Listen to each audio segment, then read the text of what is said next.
Philadelphia کی ایک factory میں رنگوں پر تجربات کیے گئے، جس سے یہ بات حیرت انگیز طور پر سامنے آئی کہ رنگ کس طرح سے ہماری زندگیوں پر اثر انداز ہوتے ہیں اور ہم اس بات سے بے خبر ہیں۔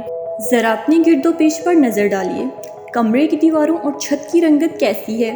پردوں، فرنیچر اور دوسری چیزوں کا رنگ کیا ہے؟ کبھی آپ نے غور کیا ہے کہ دلہنوں کو سرخ جوڑا کیوں پہنایا جاتا ہے؟ کمروں کی دیواروں پر سفیدی کیوں کرتے ہیں؟ یا خوابگاہ میں ہلکا نیلا یا آسمانی رنگ کیوں استعمال کیا جاتا ہے؟ اور بچوں کو گرمیوں میں کس رنگ کے کپڑے پہنانے چاہیے اور شفا خانوں اور ہسپتالوں میں کس رنگ کو کروانا چاہیے، جو کہ مریضوں کی زندگی پر بھی اثر انداز ہوگا؟ تو ہم گرمیوں میں سفید چادر کیوں اوڑھتے ہیں اور ماتم کے وقت سیاہ لباس کیوں پہنتے ہیں؟ تو ان سب سوالوں کے جواب جاننے کے لیے بنے رہیے اس ویڈیو میں۔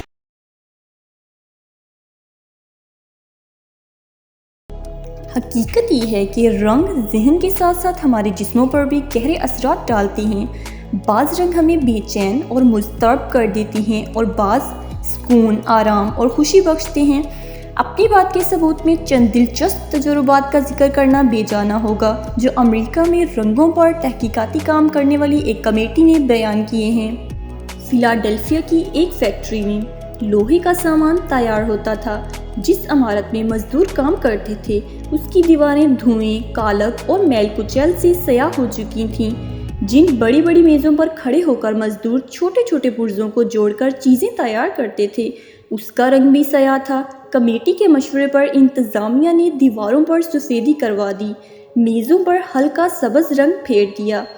صرف ایک ہفتے میں انتظامیہ اس نتیجے پر پہنچی کہ مزدوروں کی کارکردگی میں حیرت انگیز طور پر اضافہ ہوا ہے اور وہ پہلے کی نسبت زیادہ دیر تک کام کر سکتے ہیں۔ اس سے بیشتر وہ بہت جلد تھک جاتے تھے۔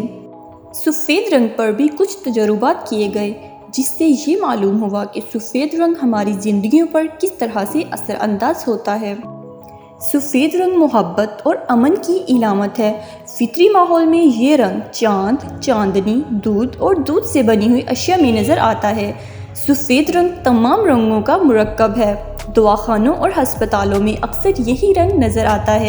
اس رنگ کی یہ خوبی ہے کہ یہ بہترین پس منظر ثابت ہوتا ہے۔ سفید رنگ کے پس منظر میں جس رنگ کی چیز بھی رکھی ہو، وہ زیادہ خوبصورت نظر آئے گی۔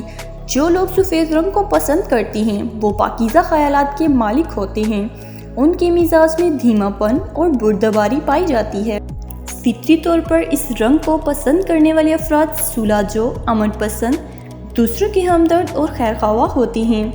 یہ بات شاید بہت کم لوگوں کو معلوم ہوگی کہ ابتدا میں روضہ اقدس صلی اللہ علیہ وآلہ وسلم کے گنبد کا رنگ بھی سفید تھا، جس کو بعد میں سلطان محمود نے سبز کروا دیا۔ چنانچہ اب اسی رنگ کی مناسبت سے یہ سبز گنبد یا گنبد خضرا کہلاتا ہے۔ رنگ اور روشنی کے ماہرین نے سفید لباس کو کینسر سے بچاؤ کا بہترین تریاق قرار دیا ہے۔ اس کے علاوہ جلدی گلینڈز کا وام، پسینے کے مسامات کا بند ہو جانا، پھپھوندی کے امراض جیسی خطرناک بیماریاں نہیں ہوں گی۔ جلدی الرجی، ہائی بلڈ پریشر کے مریضوں کو ہمیشہ سفید لباس پہننا چاہیے۔ کروموپیتھی کے اصول کے مطابق سفید لباس دل، دماغ اور جلد کا محافظ ہے۔ شفا خانوں اور ہسپتالوں میں سفید لباس کا عام رواج ہے۔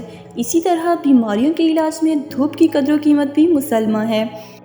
اسی لیے ہر ممکن ذریعہ سے مریض کو اس بات کا موقع دینا چاہیے کہ وہ دھوپ کے منافع سے اچھی طرح واقف ہو سکے۔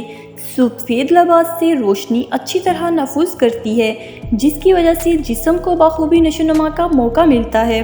کمزور آدمیوں کو تاریک و تنگ کمروں میں نہیں رہنا چاہیے اور نہ انہیں اس بات کی اجازت دینی چاہیے کہ وہ سایہ یا معمولی شیشہ والی کھڑکیوں کے نیچے رہیں۔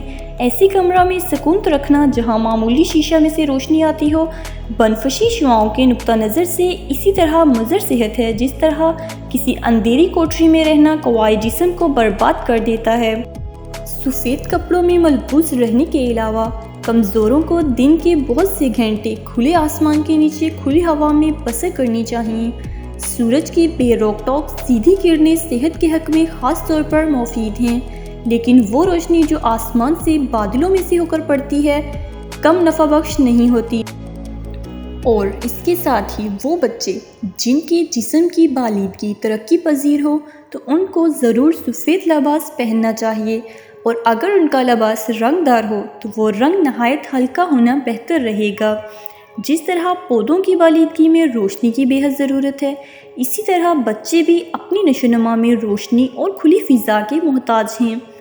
ظاہر ہے کہ جو پودے تاریکی میں نشو و نما پاتے ہیں وہ کمزور اور پتلے رہ جاتے ہیں، اسی طرح وہ بچے جو سایہ میں پرورش کرتے ہیں وہ کمزور اور پست قامت رہ جاتے ہیں اور جراثیم کا آسانی سے شکار بن جاتے ہیں، اور انجام یہ ہوتا ہے کہ وہ جلد ہی موت کے چنگل میں گرفتار ہو جاتے ہیں۔